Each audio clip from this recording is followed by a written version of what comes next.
Wen, welcome to this podcast. Where does this podcast find you? Thank you for having me. And I think that's the first thing that I like to say. And it's my pleasure to have this podcast with my friend here, and happy to talk about anything that can get any inspiration to any other audience. Sure, absolutely. Where exactly are you dialing in from today? I'm coming from Leicester.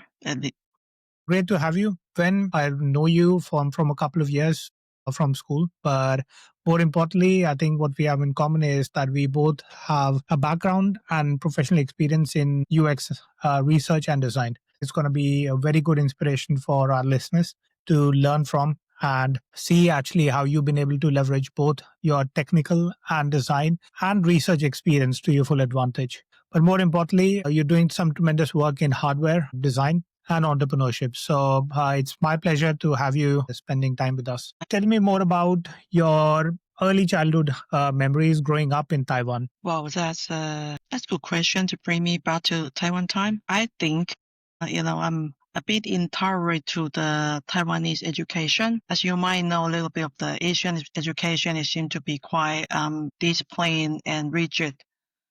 And I can't really put myself into the education and to the way that I would like.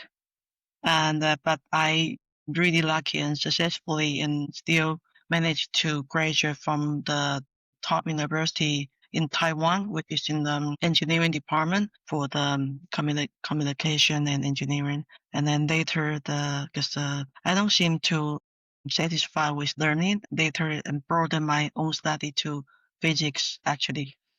And then I just follow the fashion of the like all other Taiwanese into the top top companies in semiconductors. That seemed to be a very straightforward choice for a lot of the top graduate. And although I'm actually not one of them, I'm a bit more like a out of box choice for my employer. So that's actually pretty much my memory. But if you come back to really simplify what's the three things from my memory in Taiwan. First is the basketball. I'm the basketball team player in university, and so that's the thing that I learned team working. The second is this education can be different way, and although I don't like education in Taiwan, soon after that could be actually my motivation why I come to the UK and to really satisfy my curiosity for learning. When I say learning, it's not like I don't really do learning in Taiwan. It's just more like I feel deep inside my heart. It's just the education and also the work in design or in semiconductor couldn't really satisfy the the really thing I want to achieve for users. And that's why I come to UK for the PhD study. Early influences, especially working in team sports in specific, I think those are very important to shape your personality. And it's really good that you have some sports background as well, which is always helpful because see, team building is a social skill. And social skills, in my opinion, are formed during your early years, especially growing up. And those are your long term investment into the future. I also come from a similar background, and the way I see it, there's a huge distinction between qualifications and education. I firmly believe that education starts after or during qualifications, the way we are brought up, and Taiwan is no exception, even in India. You tend to get qualified first. So you have a good qualification in STEM discipline, for example. So you get qualified and then you spend more and more time, you find your own path, and then you follow that path. And then you start learning more about things. Tell me more about your transition from being a systems engineer to becoming a UX researcher. So, what was your curiosity for transitioning from engineer to becoming a UX researcher? Well, that's actually a really good question. Back to Taiwan, when I was the system engineers, it means you have to design or to define the specification, how this chip going to apply to the product. For example, at the time my product is related to monitor display. So then the chip design you need to have some signal processing things. that to really deliver the quality of the system images. And then the second part is coming to really close to the user experience is the buttons. So it's a, let's say TV, you have to have the remote control and you need to choose scan the channels and you need to have the power and input load things. And I got a bit lost in my companies, the time that we do appreciate that our systems, they are extremely cost effective, cost efficient. And when they come back from I remember my colleague coming back from it's more like Tesco or Costco, they have the TV display there, and we're supposed to work on the user experience for how these buttons should work. That there's a set of information for us. We're supposed to follow what users doing, and so it comes to be really straightforward.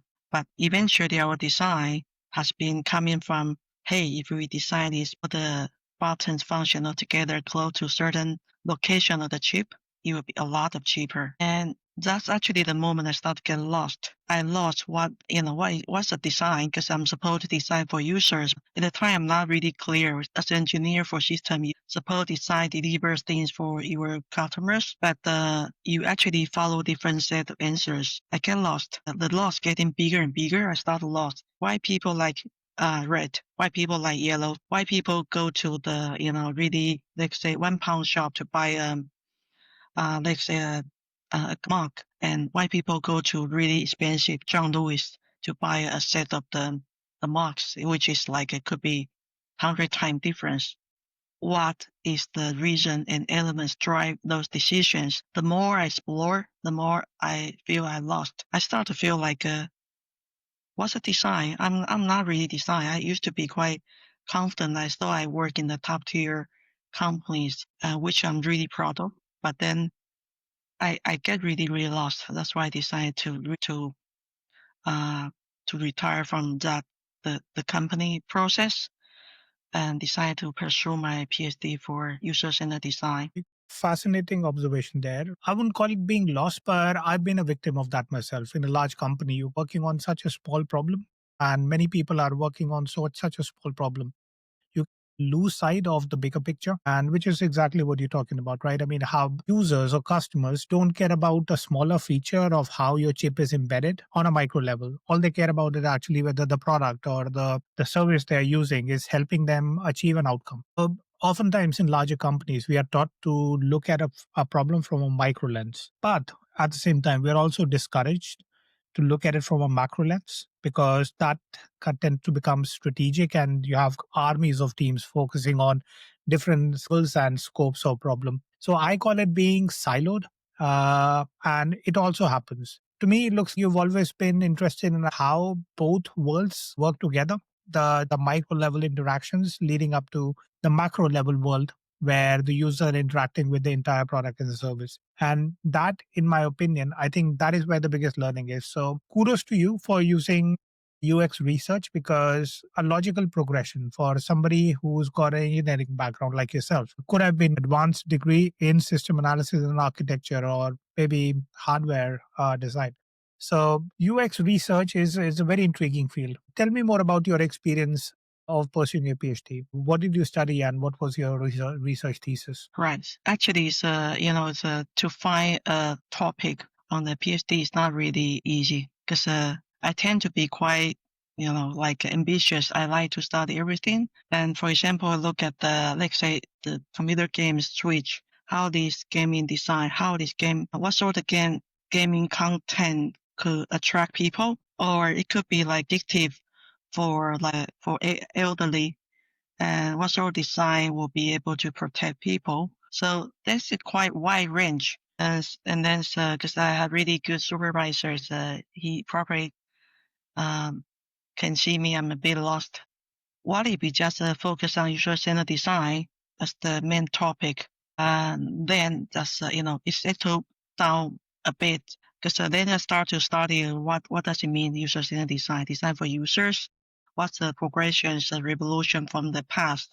And then eventually I found that you need to find the place that nobody been there before, which is the big enough for contribution to human beings. And I found that one area is actually quite good for my background, which is the the fast-paced growing market, which is the, and with technology as well. So when you have fast-paced society, or how do you allow the designer to insert their design management also able to serve for users, and which means cost-effective users in the design. I found that, wow, that's actually is where I am, because the DMA I would grow from Asia. There's a lot of things, I feel like the cost come to me is like more like a first instinct, what the cost. And the other hand, you actually want to satisfy users, deliver the value. But in between, there's actually a lot of constraint for designers. And sometimes we joke the client wants cheap design and beautiful and fast. So that's a lot of things that designers are actually in really difficult situation to make their own decision. Can I facilitate them to provide them tool, then they can make their own design? And give the example, if they have 3 days and they know how to prioritize the design for, let's say we make a mug for a baby, then the maybe color is one of the important things for the babies or for the kids. They want anything very shiny. So then you design the color, and that the material need to be soft to protect them. That would be the second. And then the third, it could be really easy for affordance for the to take the cup. So there's a priority of those waiting for the design functions, and user, or actually our designer can mimic user and to prioritize their design waiting. So if they have 3 days, they make 90% of design correctness. If they have 5 days, they could be 92. And if they have 100 days, they can approach to 100%. Rather than if you are the pick up the first one is actually quite tiny, the baby won't really need the function, or you might satisfy only 1% of users. So that's where my design coming in, which is actually everybody should know the personas. I think it's really, really important to actually get that foundation right as well, especially early on in your career, because that helps you create or refine your craft. Oftentimes, we see, and that's a general trend in the industry these days as well. I would love to add to your view. So, you are a traditionally trained academic design researcher, and I think it takes maybe around 6 to 8 years for you to be able to become very, very proficient in academic research and all the UX design nuances, research, predominantly human computer interaction, accessibility, all the things that you need to have a solid grasp over. So I'm going to ask you a question which is not relevant anymore, but what's your take on people who are or taking smaller week or month long boot camps to become trained UX designers? If I have the whole days a month, I have a lot of things I want to bring to the young designers. At this point, actually, I feel that UX is a lot more attentions by the society in general. People tend to care a lot more. So if you see that the UX actually already picked up by, let's say, marketing, not just the product design, it could be some of them could be just the graphic design, gradually also pick up the users. I think UX, it should be, whenever you have the interface with users, you have to know what you do. And so the first thing, if we talk about, I'm actually a team player, and like we all play sport. And as a UX researcher, first you have to have interest to people. I'm intrigued to even sitting on Starbucks there, watching people. Are they in a hurry to go somewhere? What are they doing? Why they pick up the mug from left hand instead the right hand? And when you pick up from the left hand, is it the signage from the logo from Starbucks is still the right way? So there are a lot of things from the life. You actually is enough of the education for you to be a really good UX designers. So the second thing will be attention to detail. That's what trying to say. First, have the curiosity to human. The second, attention to detail. The third is you will be overwhelmed by all the information. That's actually quite panic where when I was the system engineers, I keen to know a lot of things. So there are a lot of formal training for you to, how you prioritize users, supply and demand it could be from macro, but from our product design is how do you prioritize users' need, and actually users' needs not enough. Sometimes it's budget related. Check with your boss or your company, there's a budget. How do you really optimize this solution to be one? And I think that will be in nowadays this AI age, and such requirement is not going to be replaceable by AI. I remember I used to tinker a lot with technology. My first ever experience with UX was when I was a kid, and I was always fascinated by the VHS and the Walkman interface, which were the switches. And only through tinkering, I realized that you always have to press the stop button before you press rewind, play, or fast forward. In a way, there is a logical sequencing to it. So you understand the flow. That is your interface design, which is actually how the technology works, right? And that got me interested as to how systems work. Growing up, we were all surrounded by TVs, remotes, VCR, and that is your first entry into it. And like you said, it requires attention to detail. You have to understand why things work the way they work, how they work, and then what are the steps involved. So that in a way is the foundational education. Fast forward that into my first and second year computer science. The most loved module I ever did in my bachelor's degree. I was not really great at coding, but I excelled at human computer interaction. So anything which was to understand the rich world context, UML modeling diagram, how to design a system as opposed to build a system. So I learned that attention to detail and understand why things happen and why people make certain actions. And we used to call them use cases because we used to model them before we actually start building them. Do you think vibe coding tools, for example, Lovable or Base 44, which are saying that you can think about anything and then you can design anything in less than a minute? Do you think it's the right direction in which the industry is moving? I think that's depending on your role. Communication is really important. Communication means it could be visually rendered to the object your client needed, or it could be just depending on your client. If you feel the system specification written down is enough, that's different level of it. So of course that the more we actually visualize or describe in a way that close to the client's need, that's the best for the communication. But we know that sometimes you also take time. So if you are just, not just, so it's a bit undervalued word. So if you are doing the work related to more graphical or 3D needed required for them to show to your client, of course that actually adding a lot of value, because even you say that if we put the mark, sorry, I used a lot of mark as example, and then we put the handle to, the mark itself is it says the gray color, the mark, the handle is blue, and there's a lot of the miscommunication might be in between, because the blue, what do you mean, sky blue or Tiffany blue? So there's a lot of things could be different. So render will really compensate your skill of the communication in the in verbal. It's not like you are not good, you are not convincing, but because the compensating is actually both way. It could be compensate to also the bridge to the client side, because they don't have the design experience, and then you can't really blame. Okay, you are not designer, so I'm sorry you don't understand my design. It's your fault. So because it won't make the design to the right way. So the more you pick up the tool, the more handy, then you can actually communicate to your client or your colleague. You're saying that it's really, really important for first draft, bringing many more ideas to the table rather than spending weeks.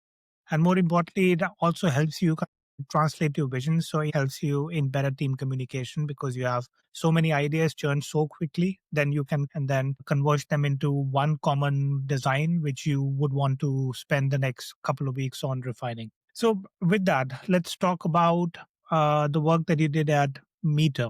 Fascinating product. I quite love the innovative nature of it, the fact that it was the world's first wireless meat thermometer. Tell me more about the entire journey. How did you come up with the idea? I'm not the one to come up with the idea, but the idea is coming from Lester. Glen Field in our house, where my two partners, Temu and Joseph. The original idea is actually they want to set up the company. I was still in observability. So while the ideas start to brainstorm, and there are a lot of the alcohol consumed and the steak has been used. There are things that you want to have fun and you want to really think what's the future.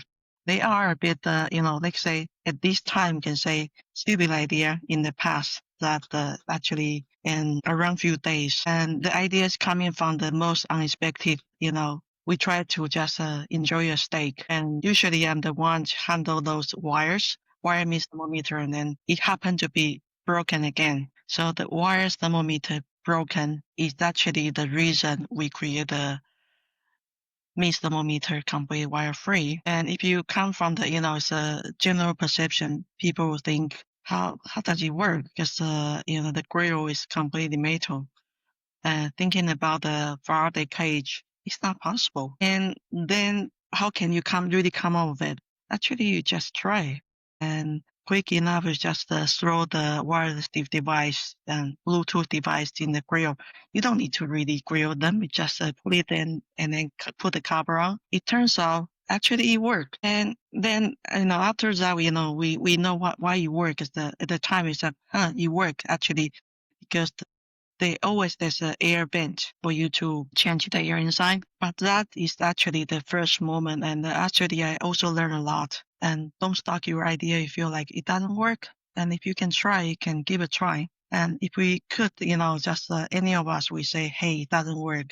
Don't ever bother. Then you won't have the great invention because you just kill your idea yourself. Tell me more about it. From my memory of it, it was a runaway success. And by runaway, I mean that, once it was launched on Kickstarter, it was very popular. It garnered a lot of interest and the sales went through the roof as well.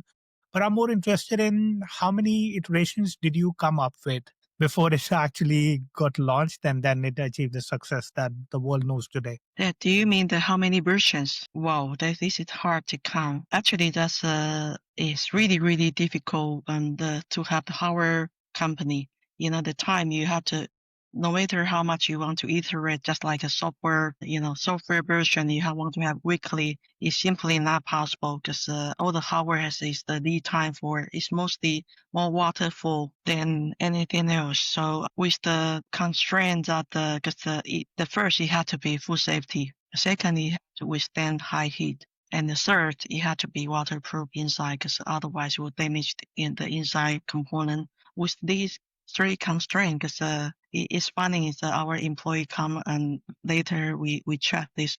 How hard could it be? I probably lose my job after three months because this too simple. But it's actually it's really difficult to decide because the electronics actually miniature. The second is still the wireless product. When you have of course you want to have the high temperature withstand material to build for it. It's as hard as couldn't say it's as hard as iPhone because I never really made one. But to my feeling is as hard as a new phone. Everything is new and nobody has been there before, and which is really scary. And especially you have dream version which we promised to the Kickstarter. To the version we built, we actually failed quite many versions until we get to the right way. And when we say fail, it means that we do have our own standard where we think user need to have. We didn't want to sacrifice that. And then eventually when we deliver, everybody's quite happy. But before that, we have a lot of the stress from the social media and because we do have a lot of backers back to the time. They feel we might be one of the failure inside the Kickstarter, but I like the remark from our last comment in Kickstarter that if any audience wants to go to see the backer, they say that this is so far the most Kickstarter successful case. I mean, I was reading the reviews, and I think amongst many other high promise and low output projects on Kickstarter, I think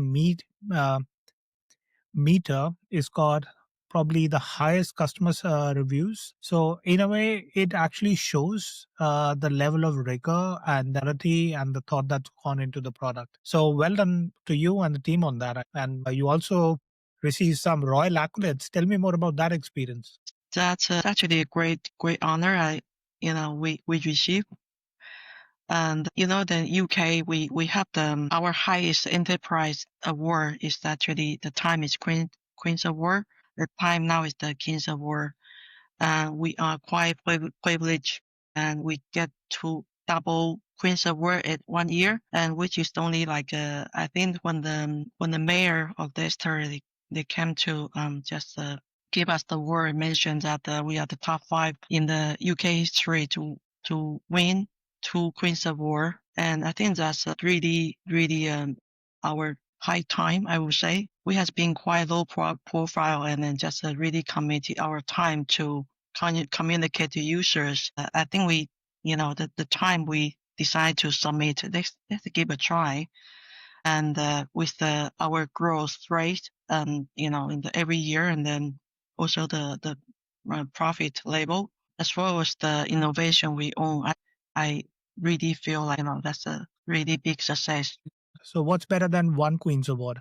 2 Queen's Awards? Could be 3 actually, because there's the other one, sustainable. I'm hoping that our new company will be able to win it. Not just not like we want to win it to set up the company, but I think the new company mentality or concept should be always thinking about sustainability. And for our listeners here, what's been the lifetime sales of the MEATER device? I couldn't really say what's the lifetime, but I know that per year we last couple years before I, just step down from the process, it's more than 1 to 2 millions per year. Devices or Devices. devices? Yeah. Impressive.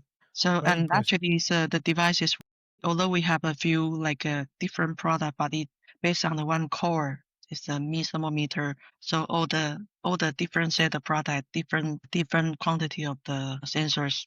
From speaking on the sensors, and I think what I can plot is right from your bachelor's, with good education and good solid foundation in sensors and how they integrate with excellent and exceptional user experience has been like your core expertise. So tell me more about your recent invention, which is Scent Espresso. Thank you. I'm actually really proud to mention that because based on the learning from my background from the chip design and all the way to now. So my core expertise actually, one is UX, user experience, one is actually sensor. And I find that it's really fun.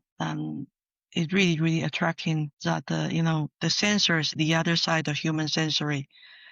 So with the sensor, you can measure, and with the user experience, you also measure and correlate with the product. So I think that's just in a way you can actually complete the whole loop with the product you design and take care of user experience and all the usability features, and then you start to go to more intangible need or services. And then on top of that, it can be also delivered to the, I would say if we try to really refine a bit more, let's classify users and buyers. So then you can go above to the intangible to buyers market. So marketing side of learning. But user experience and sensors actually, because you have the users give you 5-star review, but you also have the data.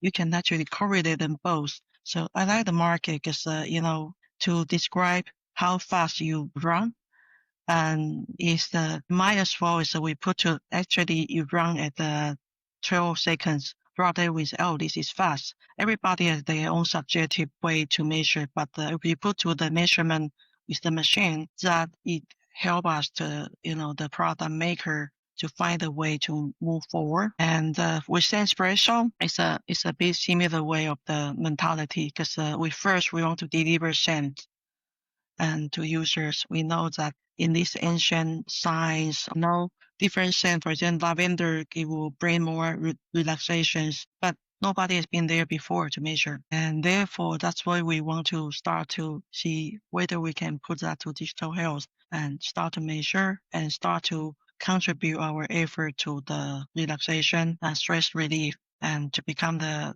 part of the digital wellness. Agree with you. I mean, my philosophy has always been data should always be looked at from two lenses simultaneously. One is the quantitative data. In your example, hardwares are very machines are really good in providing you. But more importantly, you have to mix it together with qualitative data. Now, qualitative data is how people use, and in your example, people respond to lavender quite differently than any other fragrance. So that is a qualitative data which is quite intangible. But at the same time, you cross reference the two together, you see there are some unique patterns. The way I see it, quantitative data tells you what is happening, but qualitative data will tell you why it's happening. And both are very important. So oftentimes in software, we are over indexed on data. For example, I used to work in e-commerce. We were quite heavy on actually understanding why people are not clicking on a button. But then you take the same experience in a UX research lab, you do a qualitative research study, and you uncover smaller insights. Because we were designing for modern UI, we made the button size too small. And that was leading to people not being able to tap on it correctly. And that was leading to less number of clicks, thereby leading to less conversion. But we were only able to cross reference the two together by doing some UX research study. Sometimes quantitative data alone is not enough for you to be able to get to the root cause. So it's really, really interesting and important. And I would encourage anyone and everyone to actually look at both.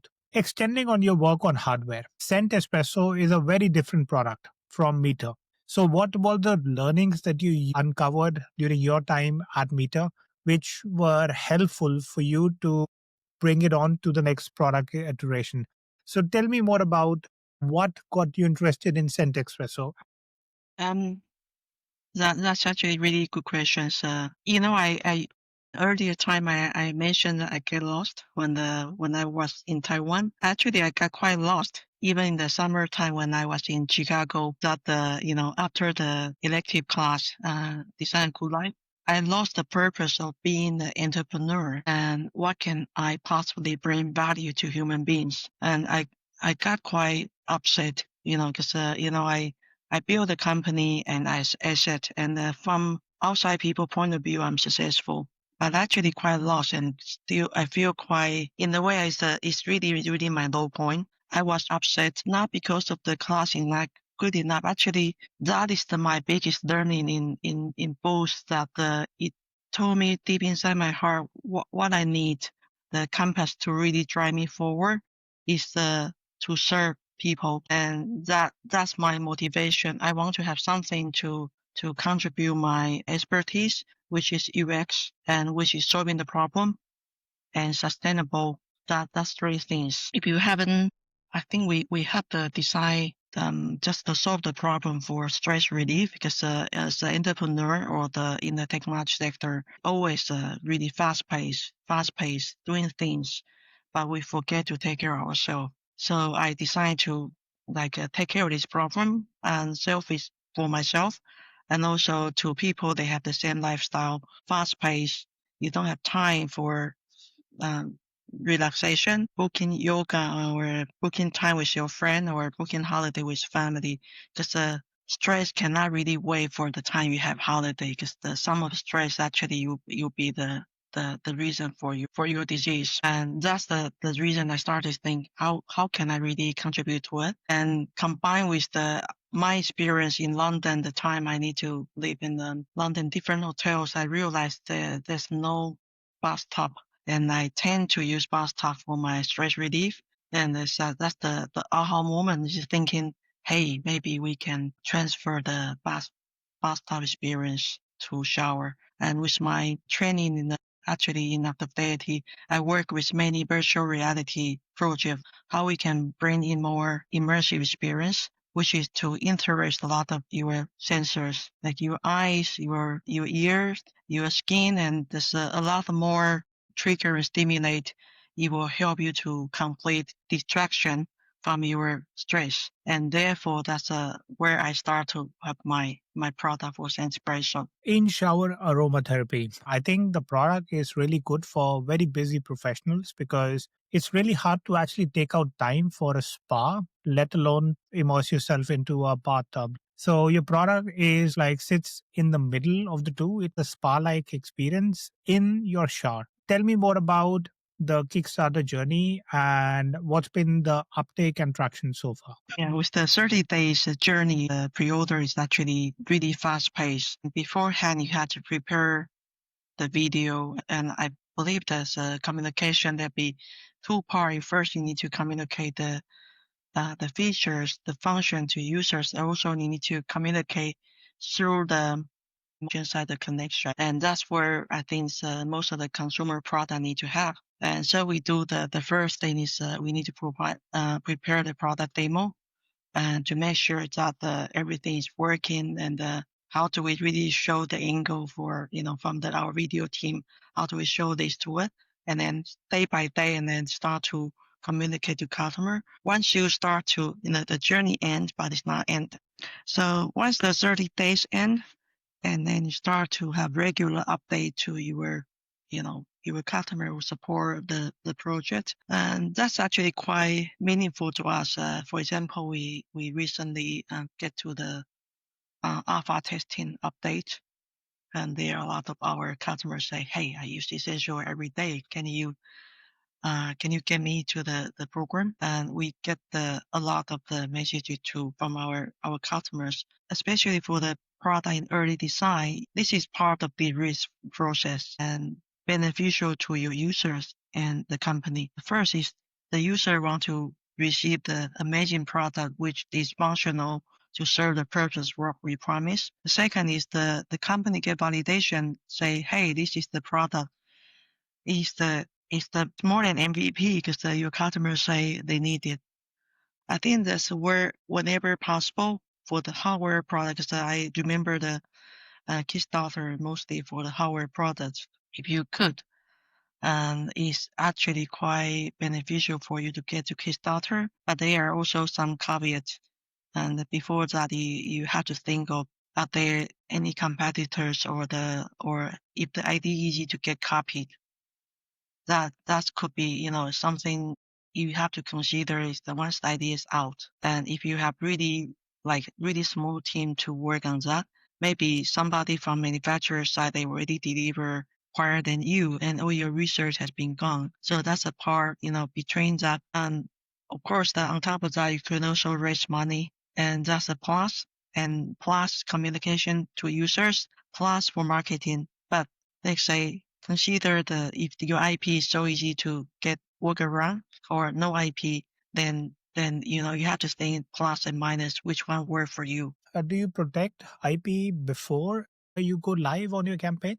So are there patents involved or copyrights or trademarks before you go live on Kickstarter, or do you do that after?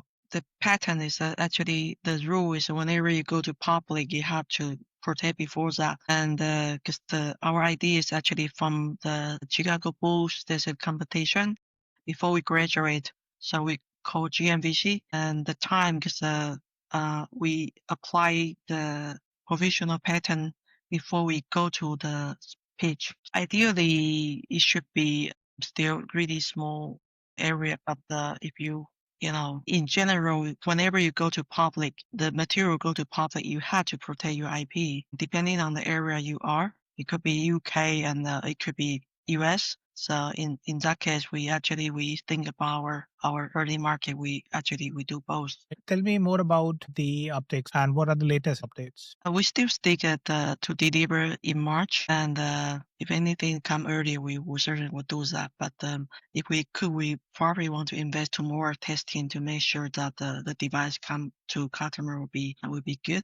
At the moment, we actually all the hardware mostly in CNC before we go to the where the CNC is more like mechanical. You try to make sure all the design, the dimension wise is the properly fit, especially our device will be used in the shower environment. So shower environment, and the second is essential. It could be quite corrosive for the characteristic. So we need to make sure that all the material is be able to sustain in that environment, and also with the critical in the dimension to make sure everything waterproof. And that's where the stage we are in. And then we will go to mass production. And that's the update we have. And meanwhile, some of the customer, they also agree with our logic for the essential oil.